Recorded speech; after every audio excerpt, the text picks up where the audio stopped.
Este elemento em história, em análise histórica, de descrever, compreender e explicar valores e fins para definir os próprios fatos históricos, é algo que exige da parte do analista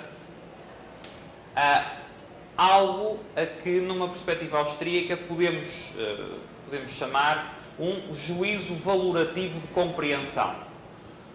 Ou seja, o que é que você, ao analisar o que fez, sei lá, o Robespierre, ao analisar historicamente as ações, faz? Para explicar, para compreender, para ter uma análise histórica. Não é? O que é que o historiador tem que fazer? Ele tem que ter uma forma de identificar, descrever os fins pelos quais ele agiu, os valores enquadrados pelos quais ele tomou as escolhas que tomou, compreender esses valores e esses fins e explicar esses valores e esses fins. E só assim,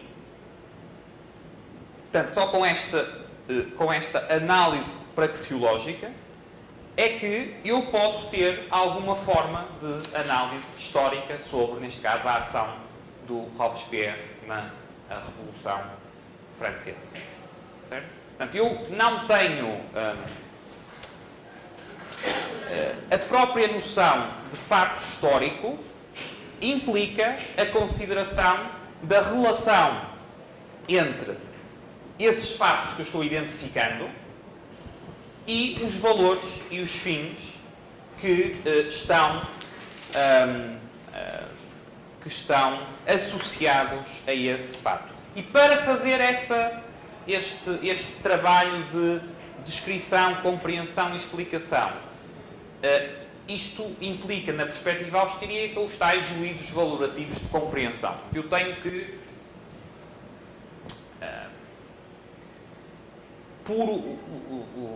por aplicação no tal método praxeológico e por aplicação adicional em história dos tais juízos valorativos de compreensão, ter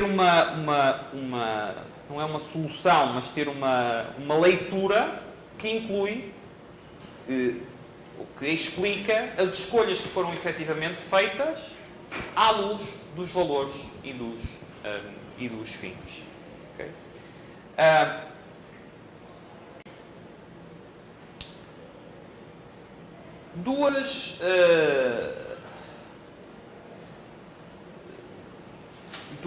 Em termos praxeológicos, duas leis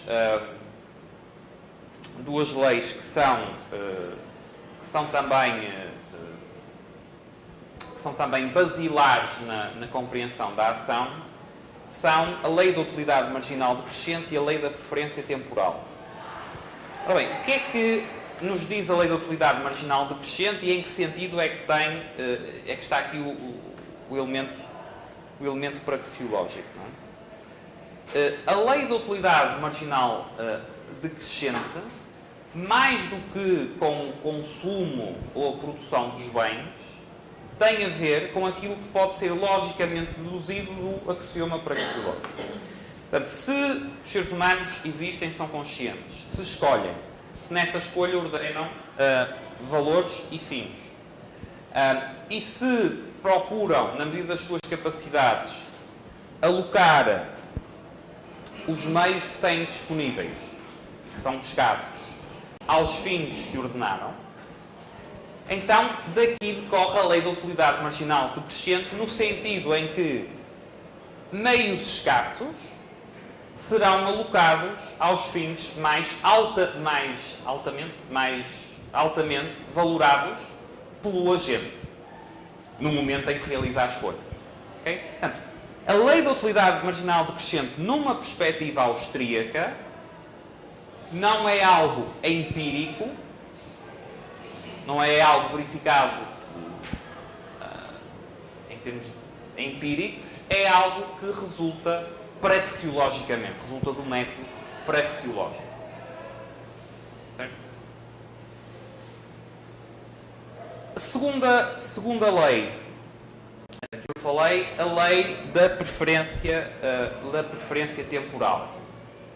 Mais uma vez, é algo que, na perspectiva austríaca, resulta do axioma praxeológico e de uma forma, e depois por via de um processo lógico-dedutivo. Em que sentido?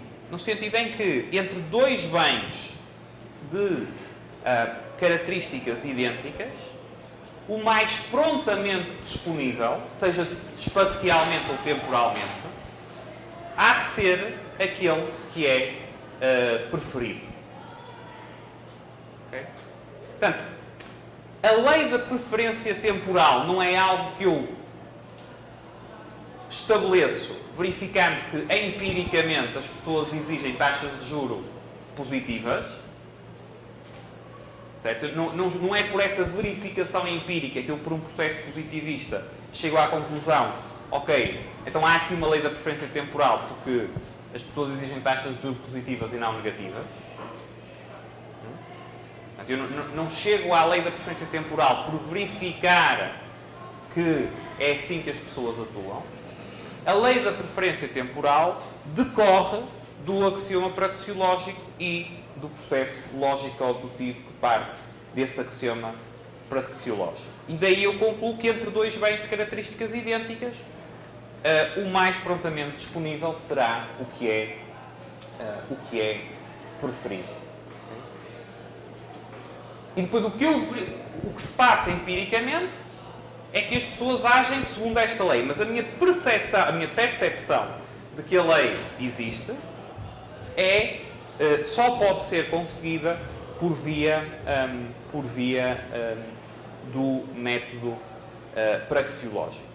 Se eu estiver a ver, se não fosse pelo método praxeológico, estaria sempre em aberta a possibilidade de eu chegar a uma circunstância, ou a um bem, ou a um agente racional, em que isso não fosse assim. Portanto, eu nunca teria lei. Okay? Sobre factos, valores e fins, implicações para a relação entre factos e valores. Algum ponto que não tenha ficado claro, ou que não tenham percebido o que eu disse. Okay.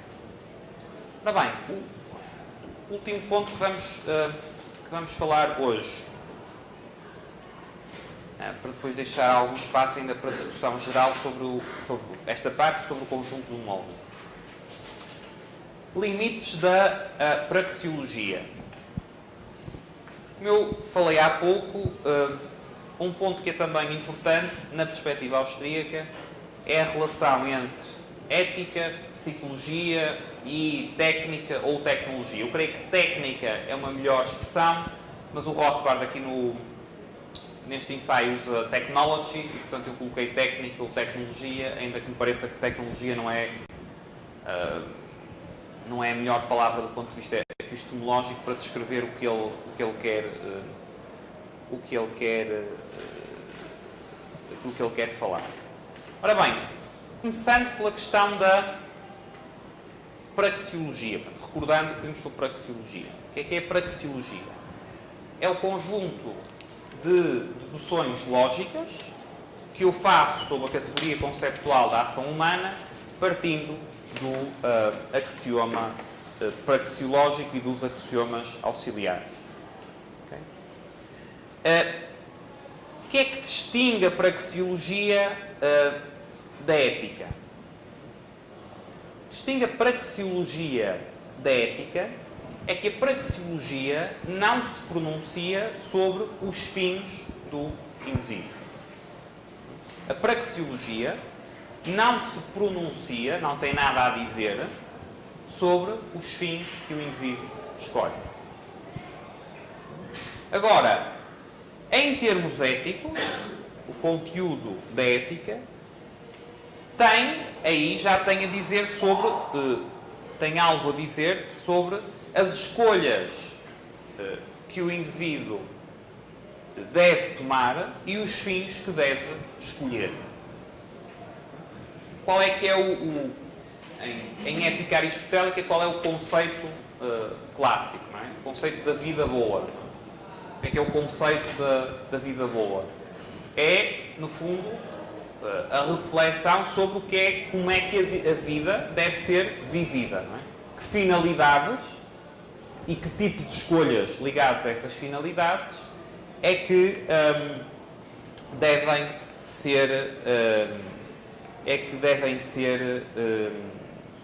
ser escolhidos. Okay? Portanto, distinção primeiro entre praxeologia, conjunto de partindo do axioma de partida, conjunto de deduções lógicas sobre a categoria conceptual da ação humana, e ética, em termos de que escolhas e que fins devem os indivíduos adotar. Agora, e a distinção da ética e da praxeologia para a psicologia? O que é